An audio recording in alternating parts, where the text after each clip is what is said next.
வணக்கம். இன்றைக்கி நம்ம பார்க்க போகிற சமையல் என்னென்னு பார்த்திங்கன்னா, அருமையான தேங்காய் பால் பீட்ரூட் புலாவ் எப்படி செய்யலாங்கிறத பார்க்கலாம். லஞ்ச் பாக்ஸுக்கு என்ன செய்கிறதுன்னு குழப்பம் வேணாம். இது மாதிரி டிஃப்ரெண்ட்டாக நல்லா டேஸ்டியாக செஞ்சு கொடுங்க. பசங்க வந்து நல்லா விரும்பி சாப்பிடுவாங்க. சிம்பிளாக இருக்கும், டேஸ்ட் நல்லா அட்டகாசமாக இருக்கும். வாங்க அது எப்படி செய்யலாங்கிறத பார்க்கலாம்.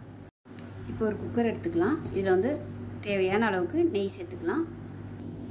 நெய் ஊற்றிருக்கோம். நெய்யோட கொஞ்சம் எண்ணெய் சேர்த்துக்கலாம். எண்ணெய் சூடாகவும் ஒரு சின்ன துண்டு பட்டை, ஒரு ஏலக்காய், 2 கிராம்பு சேர்த்துக்கலாம். ஒரு பிரியாணி இலை சேர்த்துக்கலாம். ஒரு டீஸ்பூன் போல் சோம்பு சேர்த்துக்கலாம். இப்போ இது கூடவே ஒரு அரை கப் அளவுக்கு பீட்ரூட்டு நல்லா கட் பண்ணி வச்சுருக்கேன் சின்னதாக, அதை சேர்த்துக்கலாம். அதை வந்து நெய்யில் வதக்கிக்கலாம். நல்லா ஃப்ளேவராக இருக்கும். இப்போ பாருங்கள், பீட்ரூட் நல்லா வதங்கிருச்சு. இதில் வந்து ஒரு 4 பச்சை மிளகாயை 2ஆக கீறிட்டு சேர்த்துக்கலாம். அது கூடவே மீடியம் சைஸாக ஒரு பெரிய வெங்காயம் நீளமாக கட் பண்ணதை சேர்த்துக்கலாம். காரத்துக்கு பச்சை மிளகா தான், அதனால் எவ்வளோ தேவையோ அதுக்கு தகுந்த மாதிரி சேர்த்துக்கோங்க. ரொம்ப பொடியாக கட் பண்ணோம்னா சாதத்தோடு குழஞ்சிடும். பசங்களுக்கு கொடுக்கையில் சாதத்தோட கடிபடும், காரம் அதிகமாக இருக்குது. அதனால் இந்த மாதிரி பெருசாக போட்டிங்கன்னா லஞ்ச் பாக்ஸ் எடுத்து வைக்கல தனியாக எடுத்து வச்சிடலாம். பச்சை மிளகாயை காரமும் சாதத்தில் இறங்கிடும், எடுத்து நம்ம வைக்கிறதுக்கு ஈஸியாக இருக்கும். இப்போ தேவையான உப்பு சேர்த்துக்கலாம். இப்போ வெங்காயம் நல்லா வதங்கிடுச்சு. ஒரு டீஸ்பூன் போல் இஞ்சி பூண்டு பேஸ்ட்டு சேர்த்துக்கலாம்.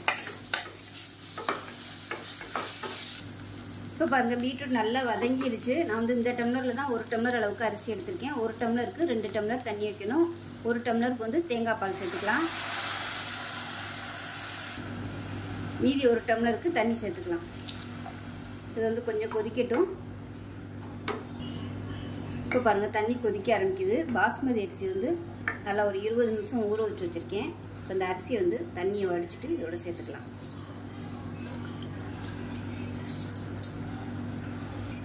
இப்போ இதில் உப்பு கம்மியாக இருக்குது. கொஞ்சமாக உப்பு சேர்த்துட்டு கலந்து விட்டுட்டு மூடி வச்சிடலாம்.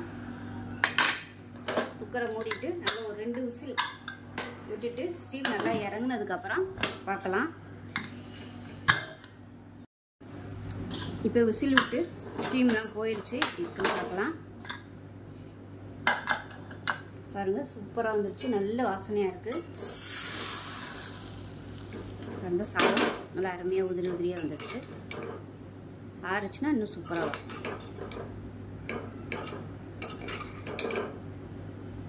நல்லா அருமையாக வந்துச்சு. லஞ்ச் பாக்ஸுக்கு இது மாதிரி கொடுத்து விடுங்க.